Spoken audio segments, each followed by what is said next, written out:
Hello friends, আসসালামু আলাইকুম। খাদিজাস কিচেনে তোমাদের সবাইকে ওয়েলকাম। আজকে আমি তোমাদের করে দেখাবো শিম দিয়ে বাটা মাছের পাতলা ঝোল।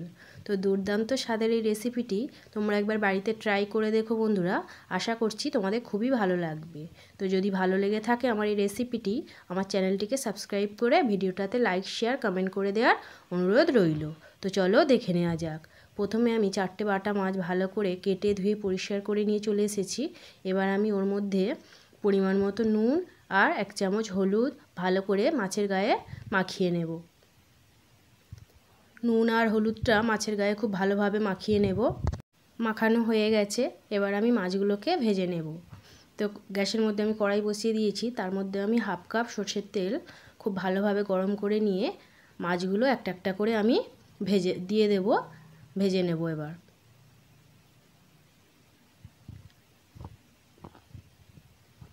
মিডিয়াম টু হাই ফ্লেমে মাছগুলোকে খুব ভালোভাবে ভেজে নেব। একেবারে শক্ত মচমচে করে ভাজবো না, মিডিয়াম গায়ে একটু দাগ ধরলে মাছগুলোকে উল্টিয়ে দেব।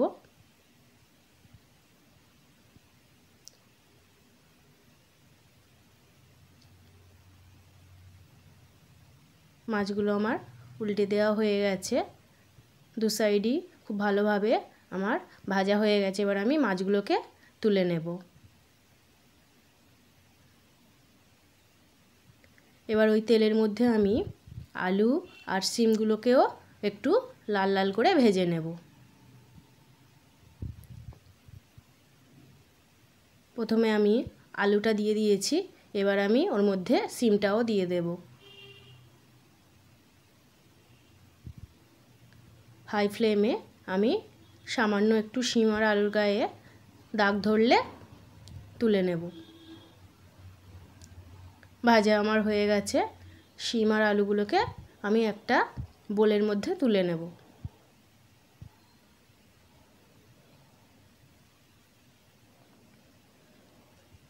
তারপর সবগুলো আমি তুলে নিলাম।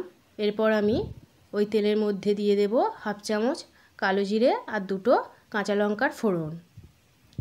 ফোড়নটাকে আমি একটু নাড়াচাড়া করে নেব। তারপরে আমি ওর মধ্যে দিয়ে দেব 2টো মাঝারি সাইজের পেঁয়াজ কুচি।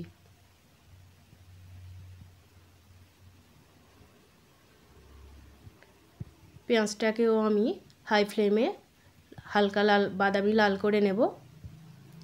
লাল আমার হয়ে গেছে, এবার আমি ওর মধ্যে দিয়ে দেব 1 চামচ আদা রসুনের পেস্ট। আদা রসুনটাকেও কিছুক্ষণ আমি কষিয়ে নেব, 2-3 মিনিট মতো। কাঁচা গন্ধটা চলে গেলে তারপরে আমি ওর মধ্যে দিয়ে দেব গুঁড়ো মশলাগুলো। দিয়ে দিচ্ছি 1 চামচ নুন, 1 চামচ লঙ্কা গুঁড়ো, 1 চামচ হলুদ গুঁড়ো আর 1 চামচ জিরে গুঁড়ো। গুঁড়ো মশলা দেওয়ার পর আমি ওর মধ্যে একটু পানি দিয়ে দেব। পানিটা দিয়ে মিডিয়াম ফ্লেমে খুব ভালোভাবে আমি কষিয়ে নেব। একটু একটু পানি দিয়ে আমি 3-4 মিনিট মতো খুব ভালোভাবে কষিয়ে নেব।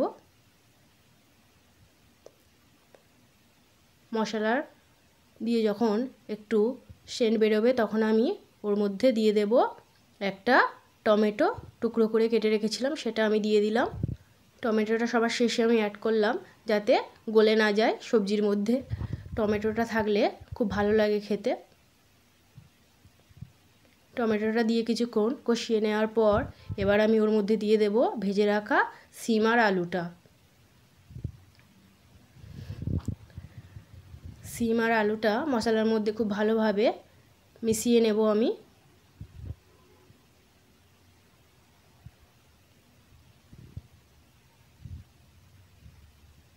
শিম আলু দেওয়ার পর খুব ভালোভাবে না কষালেও হবে, যেহেতু আগে থেকে শিম আলু ভাজা ছিল। এবার আমি ওর মধ্যে দিয়ে দিলাম পরিমাণ মতো পানি। তোমরা যতটা ঝোল লাগবে সেই অনুযায়ী পানি দেবে।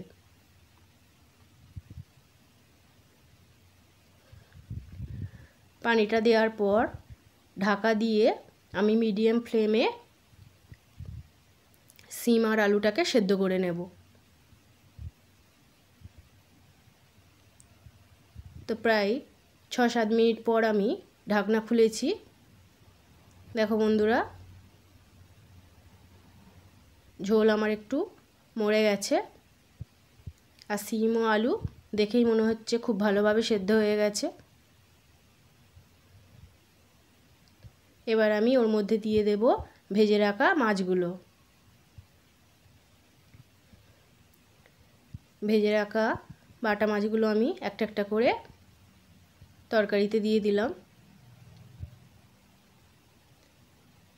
মাছগুলো দেওয়ার পর ঝোলের সঙ্গে আমি একটু মিশিয়ে নেব।